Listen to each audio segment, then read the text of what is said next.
اعوذ باللہ من الشیطان الرجیم بسم اللہ الرحمن الرحیم الحمدللہ رب العالمین وصلی اللہ علی سیدنا محمد وآلہ الطیبین الطاہرین اما بعد فقد قال رسول اللہ صلی اللہ علیہ وآلہ وسلم حسین منی وانا من الحسین۔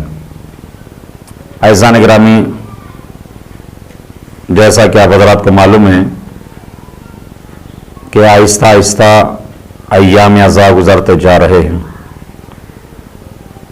نبی اکرم نے اپنے نواسے حسین کے لیے ارشاد فرمایا، حسین منی وانا من الحسین، حسین مجھ سے ہیں اور میں حسین سے ہوں۔ حسین ان شخصیت کا نام ہے کہ جنہوں نے اپنی قربانی کو پیش کر کے انسانیت کو بچایا ہے اور پوری دنیا کے لیے پیغام انسانیت دیا ہے۔ مظلوم کربلا کا غم فقط شیعہ ہی نہیں مناتے، بلکہ ہر فرقے کے لوگ مظلوم کربلا کا غم مناتے ہیں۔ آپ دوسری جگہ پر کہیں بھی آپ چلے جائیں، خود اپنے ہندوستان میں بہت سے علاقے ایسے ہیں کہ جہاں پر ہندو، پنڈت، عیسائی، سردار، یہ سب لوگ جو ہے وہ مظلوم کربلا کا غم مناتے ہیں۔ کیونکہ امام حسین کا غم ہی ایسا ہے کہ جو انسان واقعی دل رکھنے والا ہے تو وہ حسین کی مظلومیت کو سننے کے بعد ضرور گریہ کرے گا۔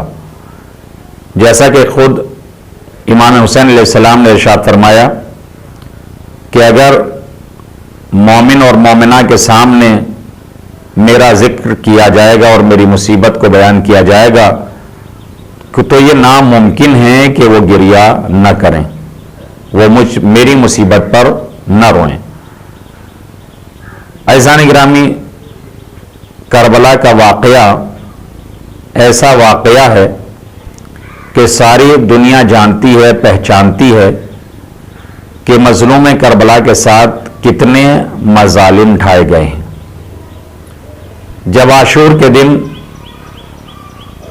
اور شب عاشور آئی ہے تو مظلوم کربلا نے اپنے تمام ساتھیوں کو بلانے کے بعد کہا کہ تم سب چلے جاؤ، میں چراغ خاموش کر رہا ہوں، یہ لوگ میرے قتل کے پے در پہ ہیں، مجھے قتل کرنا چاہتے ہیں، تم سب کے سب چلے جاؤ۔ مگر سب نے اپنی تلوار نیام سے نکالنے کے بعد ایک ہی جملہ کہا کہ مولا، ہم اپنی گردنیں تو کٹوا سکتے ہیں مگر آپ کو چھوڑ کر نہیں جا سکتے۔ لیکن ایک عجیب منظر ہے، کیونکہ 3 محرم میں جناب حر کے مصائب بیان کیے جاتے ہیں۔ عاشور کے دن حر صبح ہی سے پریشان ہے، ادھر سے ادھر۔ جس وقت کے بیٹے نے کہا کہ بابا جان آخر کیا بات ہے، آپ اتنا پریشان کیوں ہیں؟ ادھر بھائی نے کہا کہ بھائی آپ اتنا پریشان کیوں ہیں؟ ایک مرتبہ اپنے بیٹے اور بھائی کو ساتھ لائے اور لانے کے بعد خیموں کے قریب پہنچے مظلوم کربلا کے، دیکھا کہ بچوں کے رونے کی آواز آ رہی ہے، العطش العطش کی آواز سے بلند ہے، ہائے پیاس، ہائے پیاس نے ہمیں مار ڈالا۔ تو اس وقت جناب حر اپنے بھائی سے فرماتے ہیں کہ اس کا سبب میں ہوں، اس لیے کہ میں حسین کو گھیر کر لایا ہوں کربلا میں۔ لیکن عزیزان گرامی، جناب حر فرماتے ہیں اپنے بیٹے سے، اپنے بھائی سے کہ میں اب اس جہنم میں نہیں رہنا چاہتا، تم ایک کام کرو، میرے دونوں ہاتھوں کو باندھ دو، میں مظلوم کربلا سے معافی طلب کروں گا۔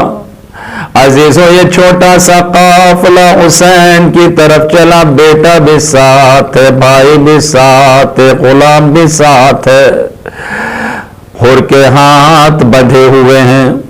عزیزو، جب یہ حسین کی طرف بڑھنے لگے تو ایک مرتبہ حسین نے عباس بھائی کو بلایا، میرے بھائی قریب آؤ، بیٹے اکبر کو بلایا، میرے لال اکبر میرے قریب آؤ۔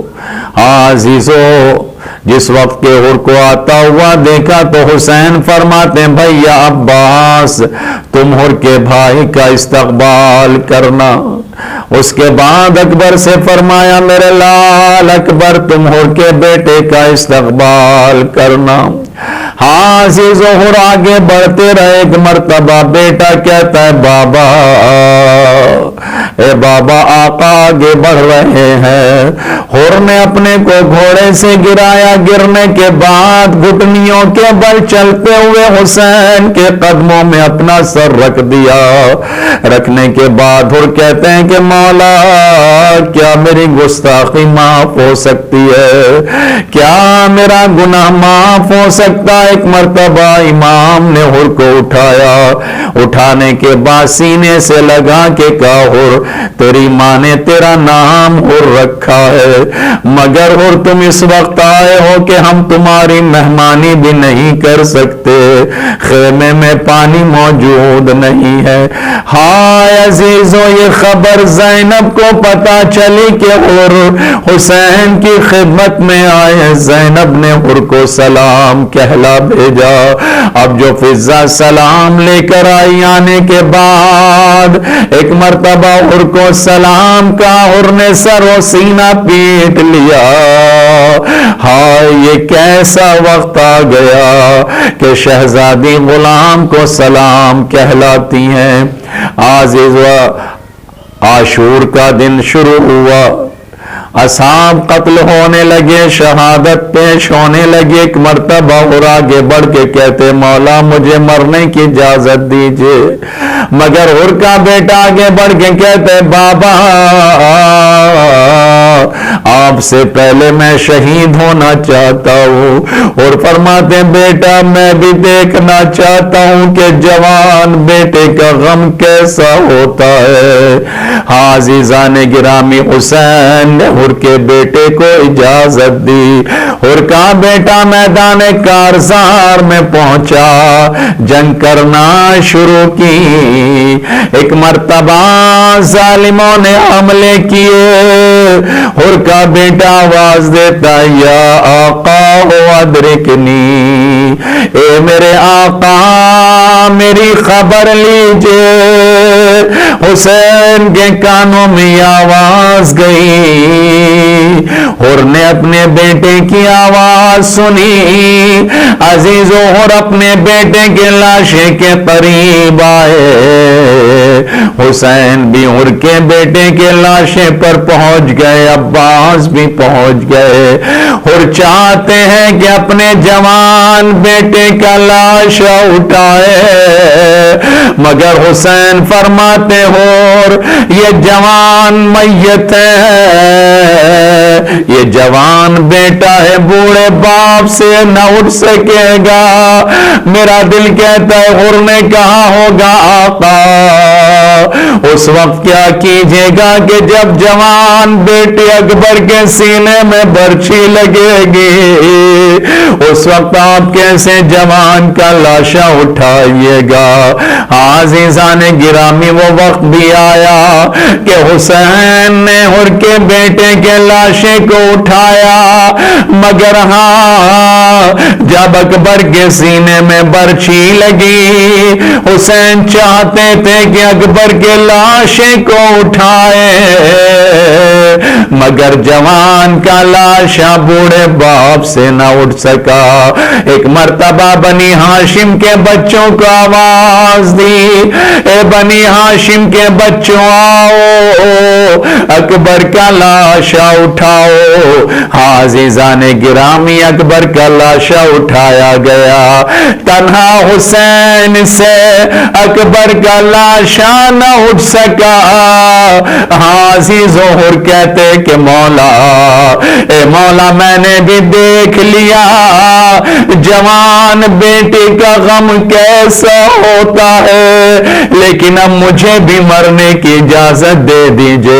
حاضی ظہر بھی میدان کارزار میں پہنچے، جنگ کرنا شروع کی۔ رجز پڑھا، پڑھنے کے بعد جنگ کی، مگر کہاں تک جنگ کرتے، ظالموں نے چاروں طرف سے حملہ کیا۔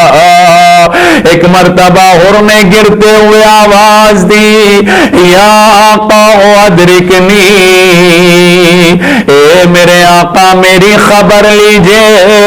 حسین حر کے قریب پہنچے، پہنچنے کے بعد حسین حر کے قریب بیٹھ گئے، حر کے سر کو زانوں پہ رکھ کے حسین کہتے، حر تیری ماں نے تیرا نام حر رکھا ہے، تو دنیا میں بھی حر ہے آخرت میں بھی حر ہے۔